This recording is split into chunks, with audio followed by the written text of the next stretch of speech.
real low, you can still go. Welcome back to the Gardening with Joey and Holly radio show. Moments away, we will go to the Proclamation Hotline for Stephanie Rose. But first, Simple Grow, a simple product to help your plants grow better.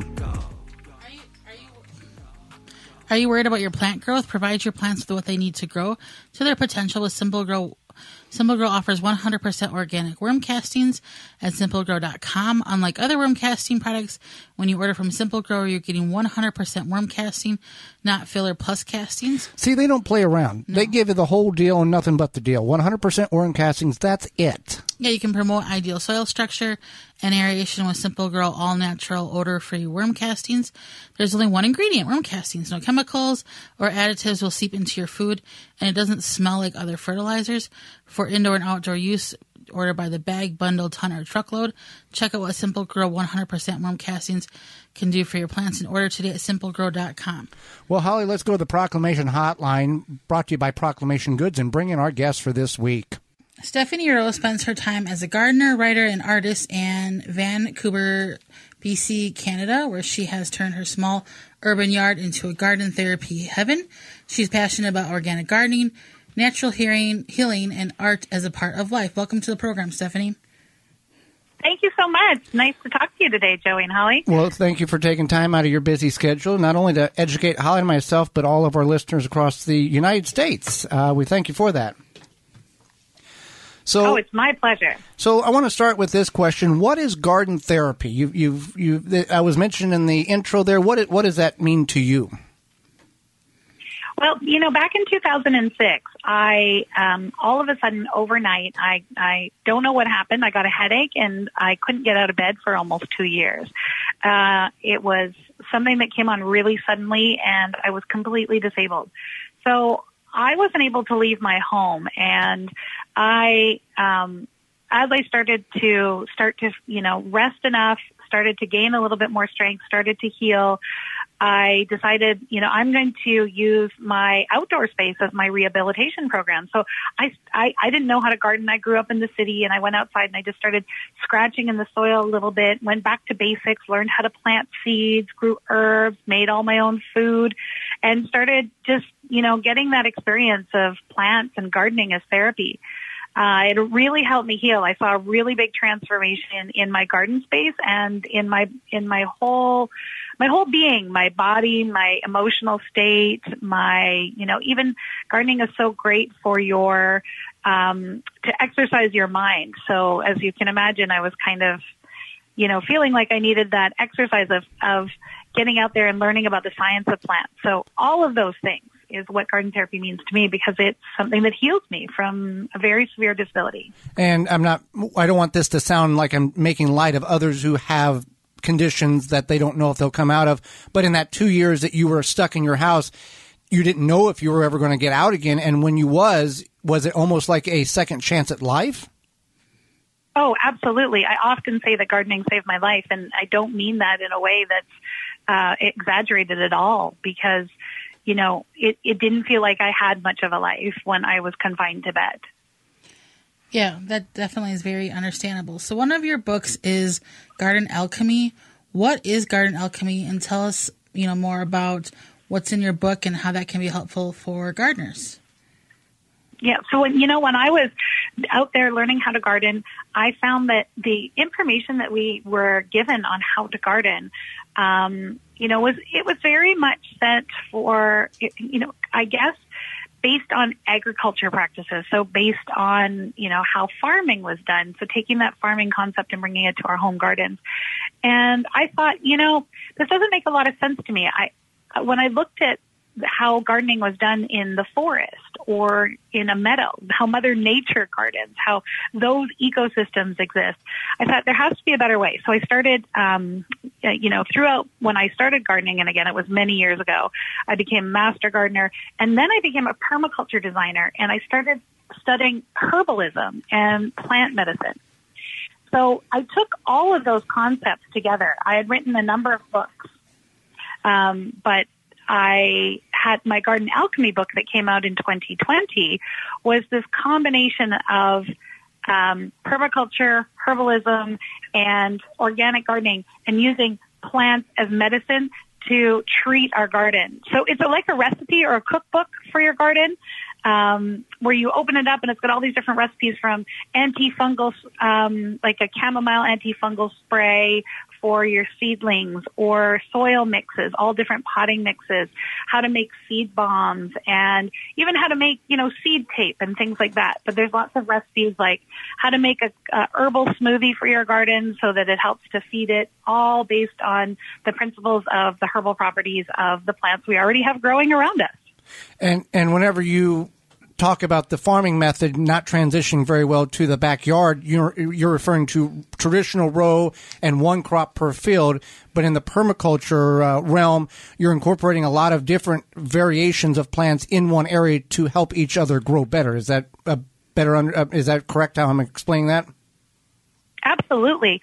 My book that came out in 2022, I guess earlier this year, is called The Regenerative Garden, and it takes those permaculture concepts, which is not just about, how we do the monocropping, the even rows, and, planting only one kind of food source and leaving big spaces in between it. It's all about how we create an ecosystem in our yards that ends up supporting itself and being regenerative. So the idea is that it's less work for us. It takes less water. It uses less energy. It costs less in our budget and in our time, because it follows the path of Mother Nature and how she's been doing it this whole time. So it gives us the opportunity to sort of look at how nature does it and build that ecosystem in our yards. So we still have, beautiful cultivated gardens that don't just look like wild spaces. We can bring in non-native plants. We can plant the vegetables that we want to eat, but it's using those concepts to really work with nature rather than, produce a farming method in our backyards. In the process of writing these books, was there any aha moments, things that you were like, I thought I knew that, but clearly I was wrong, or did you kind of really have a knowledge beforehand going into that? Oh, I think everything was an aha moment for me. Every single time I planted another plant and it didn't do well when I expected it to, or it didn't follow what the textbook said, or the climate changed again, every single time I found that I learned something different and something new. That's the reality of living in the world that we're living in today, is that not only do we have, very many changes on a global scale of what's happening with our climate and how plants are going to react to that, but in addition, we have microclimates that are in our own garden spaces. So we can't really depend on a 30-year weather average to figure out what it is that, the understanding of what the climate's going to be, so we can garden and match that based on what a textbook says. We have to spend our time observing and experimenting in the garden and learning from the plants, listening to them, really creating that connection that allows us to learn from them, give them what they need, and create almost a reciprocal relationship rather than a human input to grow plants than just to harvest. It's something that's more cyclical. And that points to our garden, where it will frost in the fall. The neighbors' gardens and roofs will be covered with frost, but the way our backyard garden sets, it doesn't get hit for another couple of weeks. So it's very unique in how 12 feet here or 13 feet there or 20 feet makes a tremendous difference on if your tomatoes survive or not. And we have really very little control over that. Absolutely. And that's how I start off the Garden Alchemy book, was to give the reader a little bit of an opportunity to start playing and practicing in their garden, to learn those observation and experimentation skills, so that they can then learn about their unique microclimate. So in that first chapter, there's some soil testing that you can do at home with just ingredients from your kitchen, nothing fancy. You don't need to send it off to the university extension to see if there's heavy metals in it.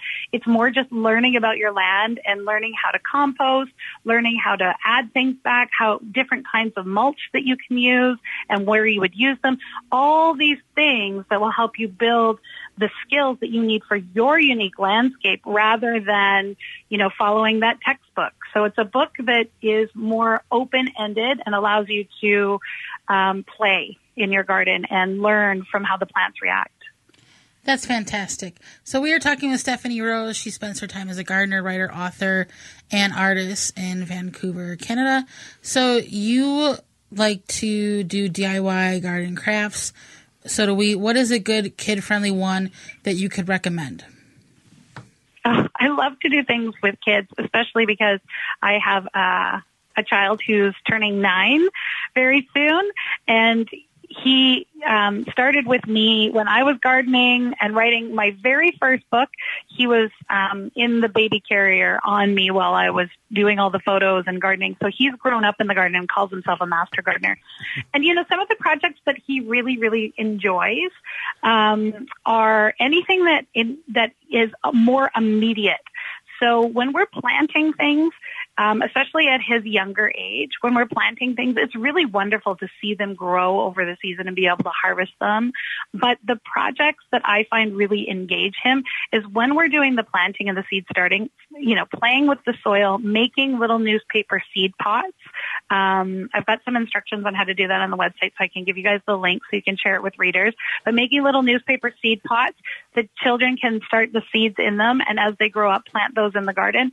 But then doing things like making painted garden markers so that there's a craft that goes along with it and it attaches to that seed when you can't really see it. When the plants grow up and you harvest them, I really like to do a scavenger hunt through the garden. So give a list of all the different senses. What can you see in the garden? What can you smell in the garden? What can you taste in the garden? And have them go around and experience all the different ways that the garden sort of feeds and engages with their senses. And those little scavenger hunts are really fun because, you know, you can do them for different seasons or you can have them really open-ended and see what they find. It's a really fun experiment. Sounds like it, and keeps them engaged and gets them to eat what's being grown. Yes, absolutely. Now, you enjoy making cold process soap in addition to the other things that you do in the garden with your books there. What is cold process soap? What is it? And would you encourage people to try it, or is it one of these things that you need a lot of knowledge in order to make it happen? I would absolutely encourage people to try making cold process soap. It is a really fun and artistic way of getting back to basics and sort of getting really back to that way that we used to make really simple household products that were full of great ingredients. The difference between a cold process soap and some of the soaps that we have available for us now is that you'll see those artisanal soaps at farmers markets and things like that that people make. Those are generally a cold process, a hot process, you know, a way of making a natural soap, which is a chemical process of converting salts and fats into lye, with lye into soap, into something that we can wash with. And what we have now available is typically not listed as soap on the shelves. It's called something like a beauty bar or facial bar or a body wash, things like that. And those are full of detergents, which end up stripping our skin. Soaps are full of beautiful glycerin and natural fats and oils that can nourish our skin. And we can also add wonderful plant elements in with them. So you can infuse the oil, say you're making an olive oil soap or coconut oil soap. You can infuse those oils with rose petals, calendula, lavender, and get all those wonderful aromas and properties from the plants that you're growing in your garden. So it is a little bit of I would say, an advanced technique, but I would not want anybody to shy away from doing it. I encourage people to find a local soap making class and take a class, and you'll get hooked. If you like crafty things, if you like making sourdough, if you like baking or cooking in your kitchen or doing, you know, creative projects at home, you're really going to love soap making as well, because you can just make the most beautiful creations with different scents and colors all naturally. So take a soap making class first, and then I've got a ton of recipes on my website. There's lots of recipes out there.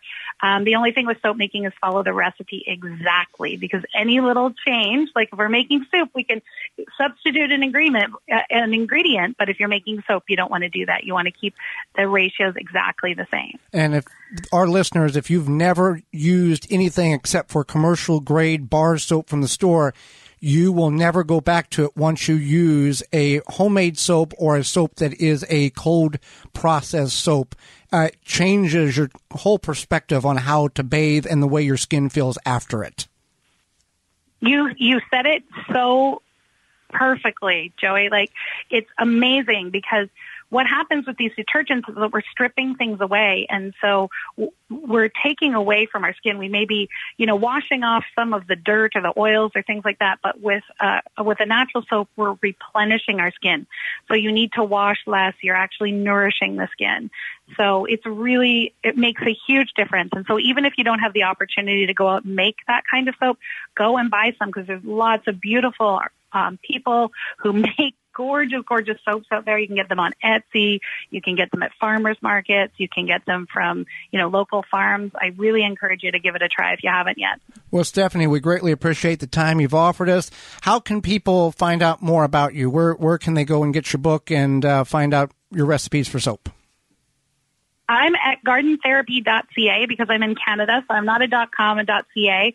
But you can always Google anything that's Stephanie Rose, Garden Therapy, Stephanie Rose Garden, anything like that, and you should be able to find me pretty quickly.